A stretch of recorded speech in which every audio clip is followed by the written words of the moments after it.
Dishu family live in a small village in Kenya, East Africa. Mum, Dad and their 7 children share their home with a variety of farmyard animals. They live just 20 miles from the capital, Nairobi, but like most people living in the countryside, the family don't have running water.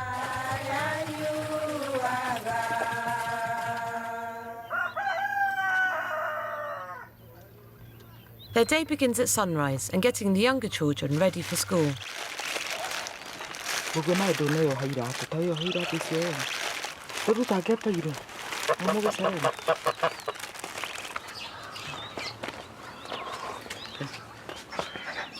No, mire.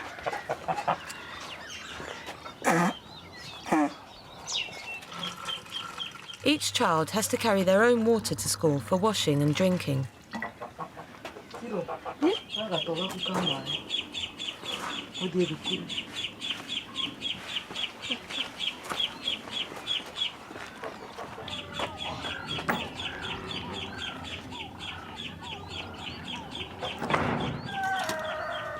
After the younger ones have left, their father sets off on his daily commute to Nairobi, where he works as a mechanic.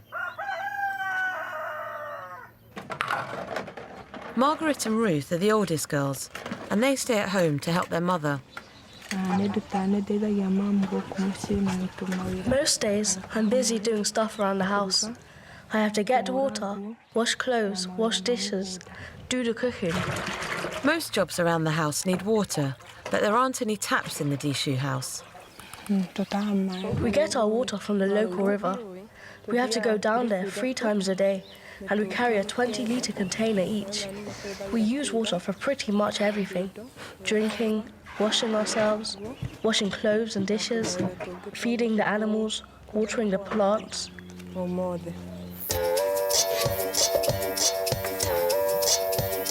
The river is a 20-minute walk away, and the whole journey takes an hour.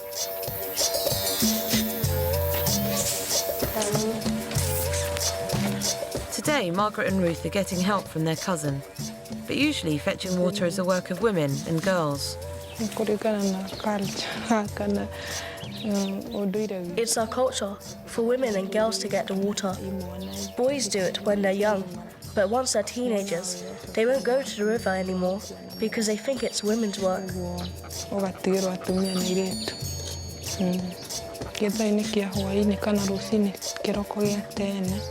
Going to the river can be dangerous. Sometimes there are hippos down there.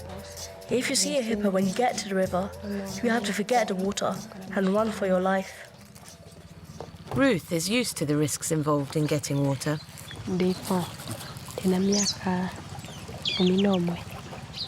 I've been fetching water since I was 11.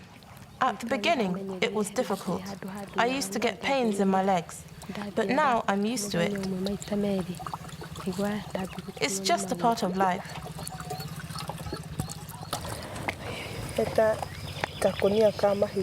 It feels like a sack of rocks. It's really heavy. It puts a strain on your neck and your head, and you feel the water can digging into your back.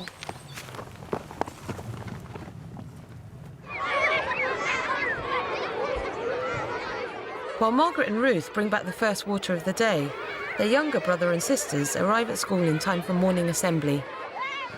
Good morning, school. Good morning, teacher. How are you?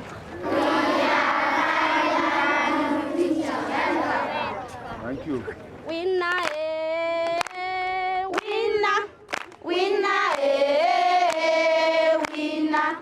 Jesus, you are a winner, winner. Battle, battle, you won forever, winner. Bogwa is 11 and the youngest boy in the Dishu family. His first class is maths, and to make things more complicated, all the lessons in Kenya are taught in English. There is 3. Higher. We come here. We have 2 takeaway. Can it? No. So? Every pupil here has to bring water to school and can get punished if they don't. Otherwise, there isn't enough to go around.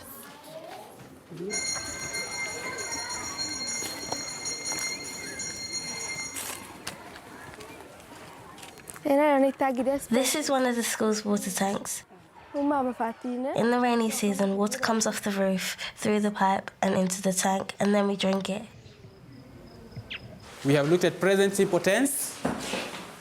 And Lillian is 14 and in her last year of primary school. Action.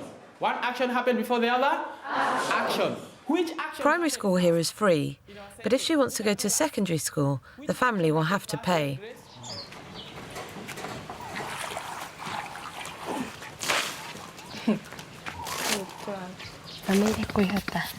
I finished primary school last year and passed all my exams, so I'm really hoping to be able to go to secondary school. I can't go at the moment because we don't have enough money. Secondary school's expensive. It costs around £200 a year. £200 is about half the family's yearly income.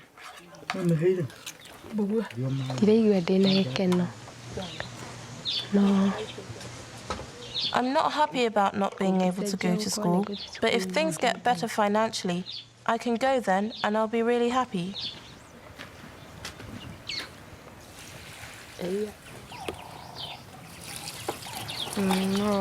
What I'd really like to do is have my own hair salon. I went to college and trained as a hairdresser, and I'd like to start my own business. Margaret wants to talk to hairdressers in her local town about how to get started.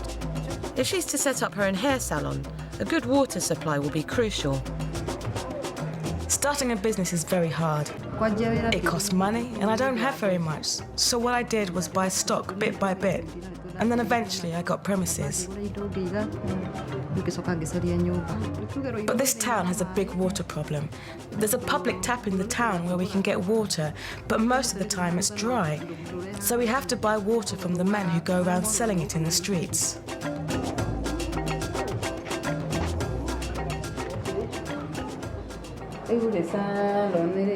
This salon does good business, but if you don't have water, you lose your customers because all the work we do here revolves around water. We have to make sure we've always got water stored away. Usually we store water in the tank up there, as you can see, but we make sure we have plenty of containers in reserve on the ground.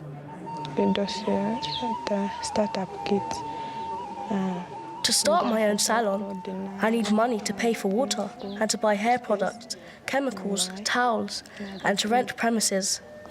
I just don't have the finances.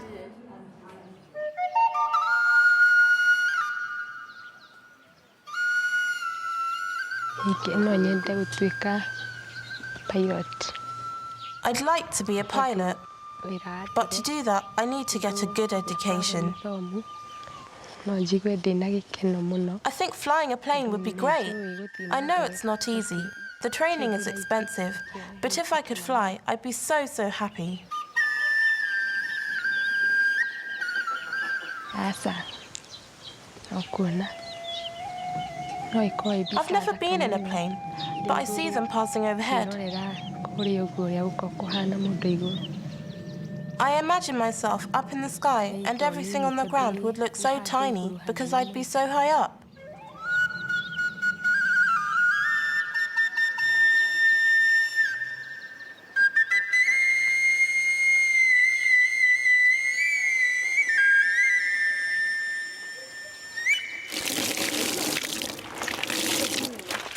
As the afternoon begins to cool down, it's time for another trip to the river.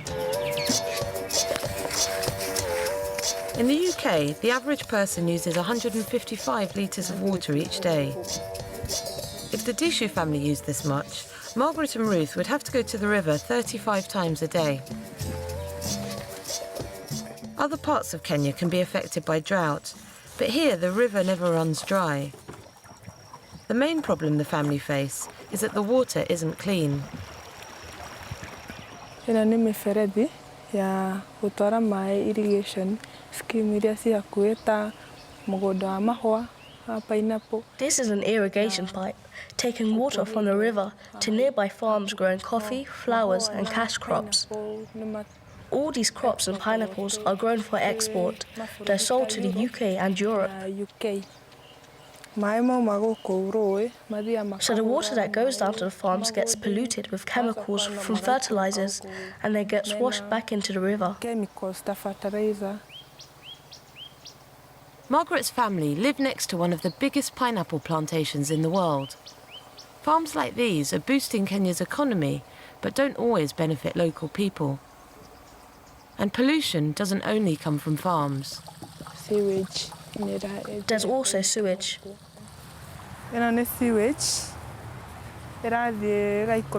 This is sewage from Reru town. It comes down this stream, and into the river we get water from. We have to drink water from that river. There's no choice. If we had a well near our home, we'd be able to get clean water, but that costs money.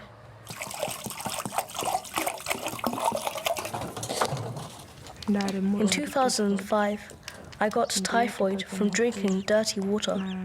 I was sick for about a month, and my dad had to spend a lot on medicine. To avoid disease, the water needs to be boiled before it's drunk, but this doesn't always happen. Typhoid is very common here, and people get other diseases from the water, like cholera. By 6 o'clock in the evening, the younger children are back from school.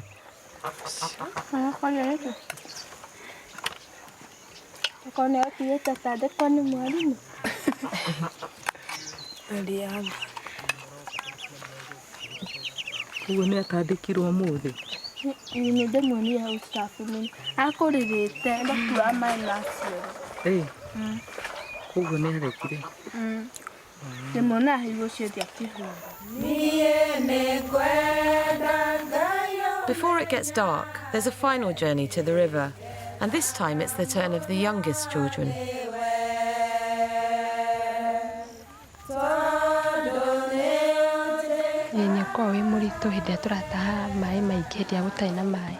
Fetching water is really hard work.